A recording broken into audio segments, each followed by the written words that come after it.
अस्सलाम वालेकुम। आज जो लेक्चर नंबर 4 होगा, ये लेक्चर एमटीकेट में एमटीकेट 2025 से लेकर जितने भी एमटीकेट आपके पास होंगे आगे, इनमें इनमें से एमसीक्यूज आपके पास आते रहते हैं। ठीक है, इसमें से फर्स्ट कैटेगरी की जो बात की जाती है that is called non membranes organelles. ठीक है, और एक आपके पास कैटेगरी आती है सिंगल मेम्ब्रेनस। थर्ड आपके पास आती है डबल मेम्ब्रेनस। टेबल से हमेशा हर साल क्वेश्चन आपसे पूछे जाते हैं, नॉन मेम्ब्रेन में कौन से ऑर्गेनल आ जाते हैं। ठीक है, स्टूडेंट इसको मिक्सअप कर देते हैं, किसी को मेम्ब्रेनस, किसी को सिंगल मेम्ब्रेनस और किसी को डबल मेम्ब्रेनस कर देते हैं। इस वजह से मैंने क्या किया है, इस टेबल में सबको समराइज कर दूंगा। ठीक है, ताकि जिसको भी कोई कंफ्यूजन हो वो इस टेबल से रिवाइज कर सके। इसमें नॉन मेम्ब्रेनस में सबसे पहले आपके पास मेंशन किया जाता है सेंट्रियोल। जो सेंट्रियोल है it is the non membranes.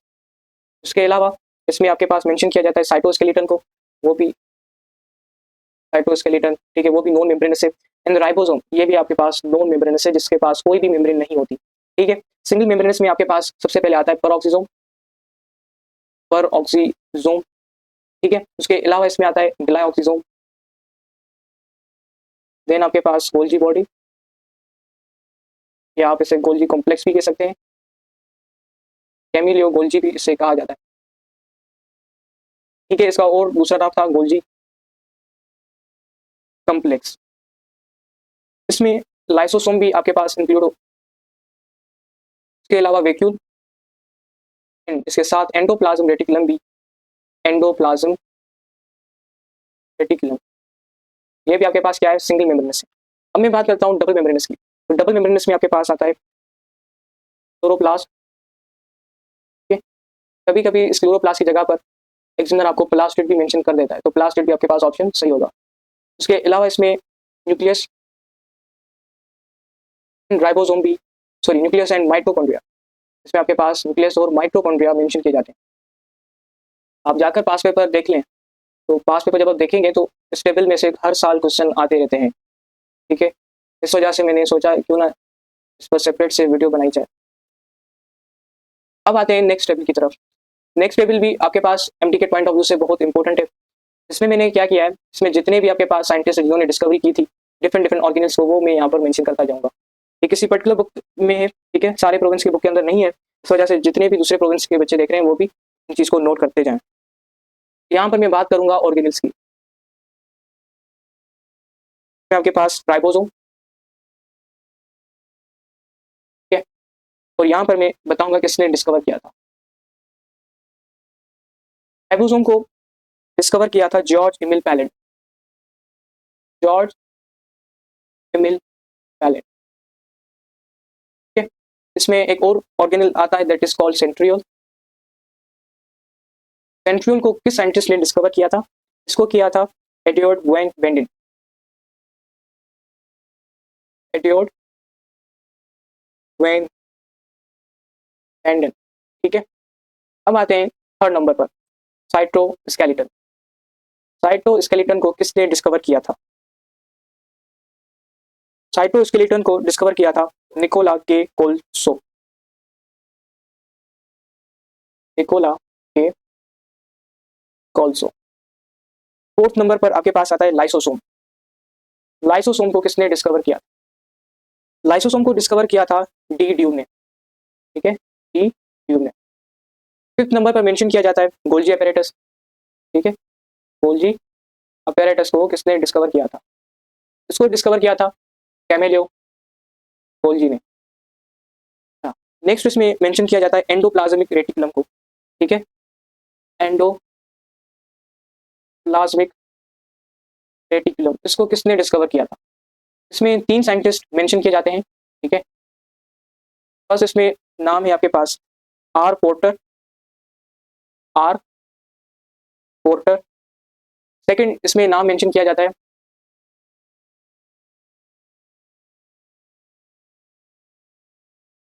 Albert Claude. के अलावा इसमें आपके पास मैं यहीं पर मेंशन कर देता हूँ दूसरे नाम भी, ब्रोडी मेस्कर्स। ठीक है। अच्छा, इसमें एक और नाम भी है, वो मैं नीचे मेंशन कर देता हूँ, एंड फ्यूलम, और आपके पास जो फ्यूलम है वो भी इसमें शामिल थे। लास्ट इसमें आपके पास आ जाता है, सॉरी अभी है कुछ, पर ऑक्सीजोम।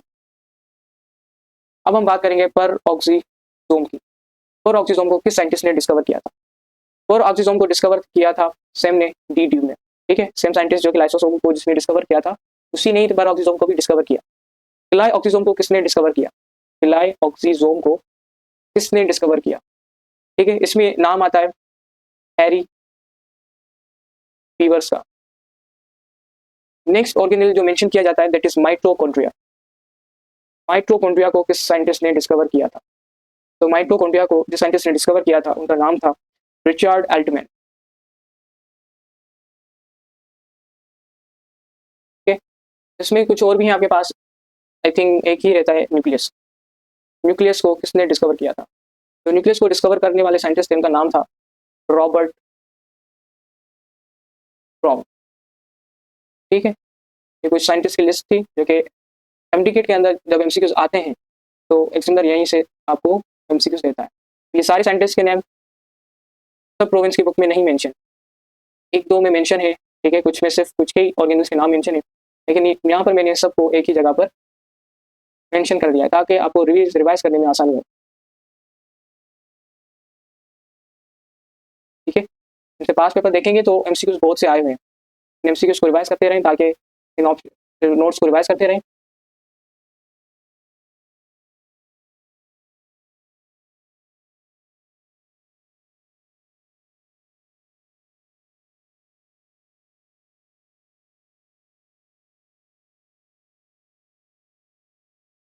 यहाँ पर एक और एडिशनल चीज़ मैं बताऊंगा, ठीक है, जो कि आपके पास एंजाइम से रिलेटेड है। एंजाइम से रिलेटेड ये चीज़ है जो कि वहाँ पर मिस हो गई थी, इस वजह से मैं यहाँ पर आपको बताऊंगा। यहाँ पर लिस्ट मेंशन की जाती है कॉम्पिटिटर्स और अनकॉम्पिटिटर्स एंजाइम के बारे में। यहाँ पर मैं लिस्ट को शो कर रहा हूँ, आप इनको नोट करते जाएं। कॉम्पिटेटिव इनहिबिटर्स, इसमें कौन कौन से आ जाते हैं वो, एंड अलग से यहाँ पर नीचे में फिर बात करता हूँ नॉन कॉम्पिटेटिव इनहिबिटर्स की। अब कॉम्पिटेटिव इनहिबिटर्स में जो सबसे पहले नाम आता है वो आपके पास है एंटीबॉडीज। एंटीबॉडीज ये क्या है आपके पास? कॉम्पिटेटिव इनहिबिटर्स है। सेकंड इसमें आ जाता है anti metabolites. Anti metabolites. Third इसमें आता है पेनिसिलिन।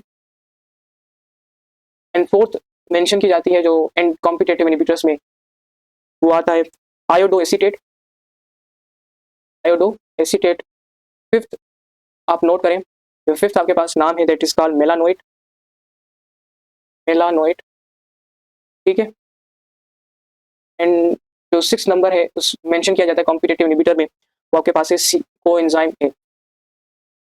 और ये जो कोएंजाइम ए है, ये याद रखें कि ये आपके पास हाई कंसंट्रेशन में हो तभी आपके पास ऑप्शन सही होगा। किसके अंदर? हाई कंसंट्रेशन के अंदर। ये बात की मैंने कॉम्पिटेटिव इनहिबिटर की, ठीक है, ये बात की मैंने कॉम्पिटेटिव इनहिबिटर की। अब मैं बात करता हूँ नॉन कॉम्पिटेटिव इनहिबिटर की।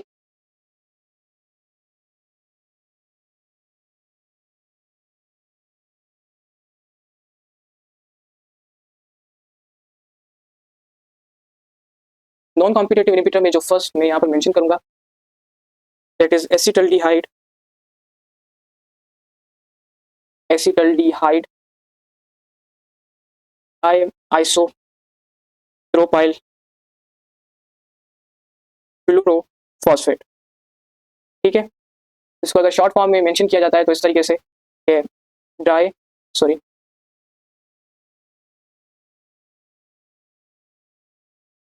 फॉस्फेट। इसको अगर शॉर्ट फॉर्म में मेंशन करें देन DFP। ठीक है, डाई आइसोप्रोपाइल फ्लोरोफॉस्फेट।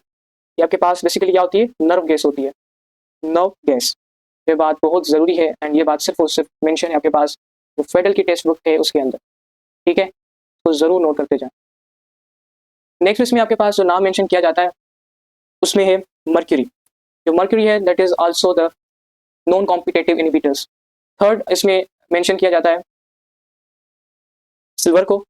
ठीक है, सिल्वर को मेंशन किया जाता है। उसके अलावा फोर्थ हम मेंशन करते हैं इसके अंदर कॉपर को। और मोस्ट इंपॉर्टेंट जो हमने पढ़ा था लेक्चर्स के अंदर, दैट इज कॉल्ड साइनाइड्स।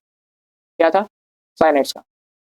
ठीक है, ये कुछ एडिशनल चीज़ें थी जो कि फेडरल के टेक्स्ट बुक के अंदर है, और ये ऑर्गेनिज्म के नाम, डिस्कवरीज ये जरूर पढ़ें, और इस टेबल में से हर साल क्वेश्चन आते रहते हैं इन दोनों में से, तो आप इनको जरूर रिवाइज करते रहें। Wish you best of the luck. अल्लाह हाफिज़।